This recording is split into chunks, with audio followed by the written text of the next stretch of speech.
And welcome back to Hoodwin. Today's Hoodwin comes to us from Sanfaratus Luigi, I think, or Lucas Sanfar. I knew the minute I saw the name, like, I don't know if I'm going to be able to pronounce this. You asked the question, though, who will win a fight? Nicol Bolas, the dragon planeswalker of Magic the Gathering, conqueror and destroyer of worlds, the wannabe god, or former god, actually. He really was a god, basically a god for a while, versus the nameless Pharaoh, Atem, or Yami Yugi as we know him, or knew him forever. The man who brought peace to Egypt defeated the dark, evil Zork. You know, on paper, or at least on paper in terms of looking at the concept and thinking about it, I can see actually why you might try to make this a versus. Atem does possess powers, does actually have abilities, particularly like in creating shadow games, dueling, boundless energy of the Pharaoh, the ability to just draw what you need at any point in time, the ability to spell darkness by calling out his true name. So he's certainly got, and he's defeated dark forces before. So I could see where the idea that Yugi versus Nicol Bolas could come from. I could see that. The problem is that with the exception of maybe, let's see, hold on, Dark Side Dimensions. Yu-Gi-Oh!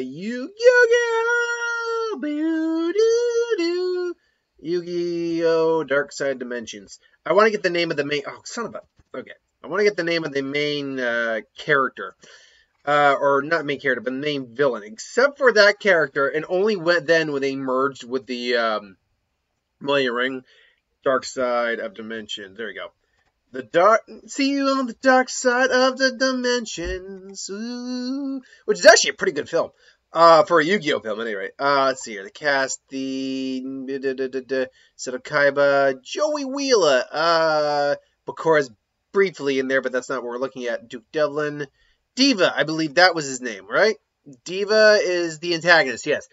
He technically was warping reality and could warp reality through, cubic powers.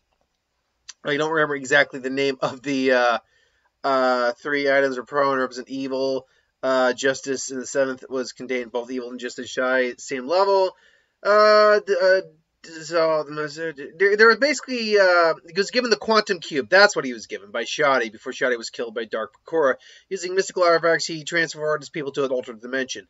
So because of the power that this character technically possesses, I can see where someone could make the argument that Yugi could go against a character, or Yami Yugi could defeat a character of a similar vein. A dragon that basically hops planes of existence, dimensions, conquering, ruling, all that.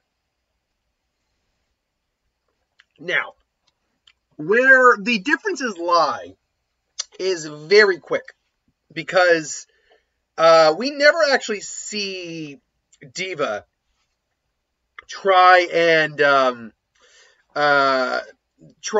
like do this to multiple dimensions, multiple worlds over and over again. He's only tried it on the actual plane of existence. And even then, he failed. I mean, yeah, he still had to go up against the Pharaoh, and that's why he failed. And Yugi was still, holding out hope the whole time. He struggled even against normal people just because of the methodology of what they were doing, because they were dueling the whole time. Because that's the way you do it in Yu-Gi-Oh! You duel. The problem is that once you get a person who just doesn't need to duel, just like, oh, I challenge you to a duel for the... like, that's Nicol. Don't get me wrong. Nicol Bolas has the ego to basically be, if he were tempted into a duel monsters duel, sure, maybe he would do it. But he's also over 25,000 years old. He dwarfs the Pharaoh in age by more than 10 times. Or close to 10 times. Like there's no if and or but about in terms of experience, wisdom, intelligence. Nicol Bolas has the Pharaoh beaten down in all manners of that. Let's take the duel aspect out of the equation for just a moment, because that's probably where the Pharaoh would actually stand the best shot.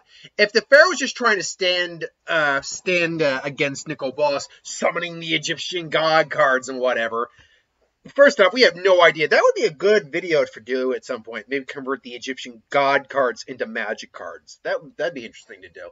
But it's kind of a moot point because first off, Planeswalker cards are in general a decent depiction of the abilities of. And I'm sorry, I'm taking my socks off. Sorry, I only just got home, so I'm just trying to get comfortable here. They're not like one-to-one, but they're a general idea of what a Planeswalker is capable of do within the lore. Nicol Bolas always has a death. His touch alone is said to basically cause madness. And this comes in theory from the large masses of mana that he has in his body. Think of it like chakra in Naruto. Huge chakra reserves for this guy in that comparison. Add on to the fact that this guy is not just a dragon, so he can breathe fire, has all the physicality of a giant dragon. He is also a master sorcerer capable of going toe-to-toe with some of the strongest of his, I'd say his world. Strongest of his multiverse, because that's basically what Magic the Gathering is a multiverse. Including matching a time mage blow for blow with time magic, being able to use pyrokinesis, fire abilities on the capability of a pyromancer like Chandra, who is a master, might be a bit strong, a expert fire user.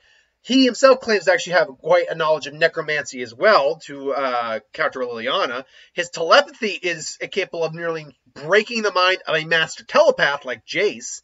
And I'm going to keep going down the list. I can keep going down the list here. He's got the intelligence to compete with just about anyone, including some of the oldest and strongest and smartest planeswalkers around.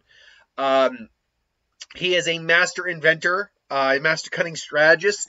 This is just a being that Yugi would not be able to attempt, could not take down. Even if he summoned the God cards, merged them together into that whole. I can't even remember the name of the God card fusion. But basically, it's a game-winning card. Like, you bring it out, you win the game.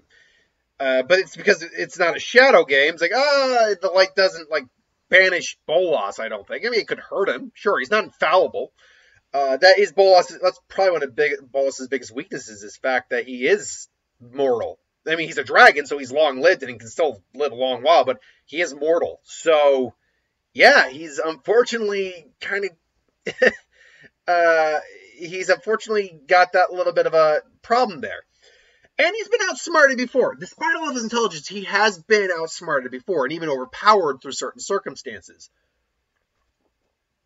But Johnny, for example, Johnny, who is for those of you who don't know Magic Gathering, is a Leon, or a Leonin? A walking cat, giant walking lion person. Cat people. Naturally, he is not stronger than Bolas by any stretch of the means, but what he did in his confrontation with Bolas is absorb the power of basically what was like a planar, or you can call it dimensional event, and absorbed all that excess energy, created a duplicate of Bolas to duke it out with Bolas, and Bolas ultimately won. Or lost, sorry. But he wasn't killed or anything, he lost the fight. So it's very possible to beat Bolas, and it's not inconceivable Yami could figure out a way, but Bolas is one of those guys who's like, yeah, if he actually feels he's in trouble, he'll just take the necessary steps and be like, yeah, no, and just boom. Now, let's talk about the duel, because I'm not going to even try to pretend to figure out what kind of deck Nicol Bolas would have. But it would obviously be a powerful deck.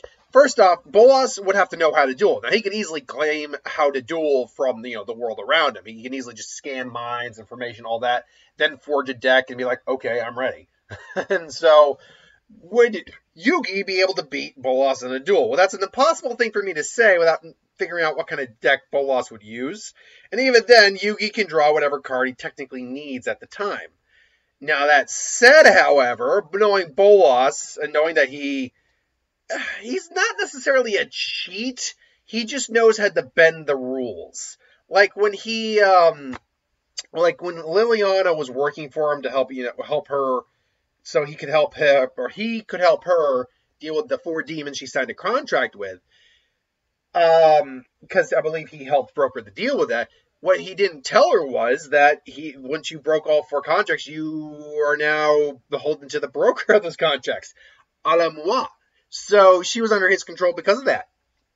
So that wasn't so much as a cheat, so much as, hey, it's more conniving. I did a plan within a plan. And that's the thing. This guy has backup strategies or backup strategies.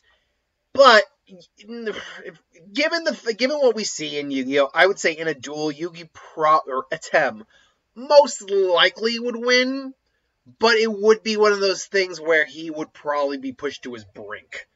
And even then, Bolas is strong enough that the rules of, like, the laws of the Yu-Gi-Oh! Shadow Realms and all that probably aren't powerful enough to contain him for very long. Enough to, like, keep him at bay and maybe throw him to another dimension for a while, but he'd find a way out. He'd honestly probably just planeswalk out of there, because it's just another separate dimension, really. And that's all every plane in Magic really is. It's just a separate world and dimension. So overall, it's probably got to go to Nicol Bolas. He's just not an individual that Yu-Gi-Oh! Deals with very often, where he not only is, like, master planning my evil plan, but has all the power and ability to back it up tenfold. So my money's on Nicol Bolas, but that is just my opinion. Maybe you think different, and if you do, that's cool. Let me know in the comments below why. But until then, thanks for watching. Hope you enjoyed. Like, comment, share, subscribe. As always, if you want us to review something, put in the comments below. Let us know. We'll hopefully do a review of it at some point. Hit the bell if you want to be notified. Thanks for watching, and I'll see you folks next time. I got plenty of other videos to do. I'm pre-recording for the next couple days. So I'll see you next time.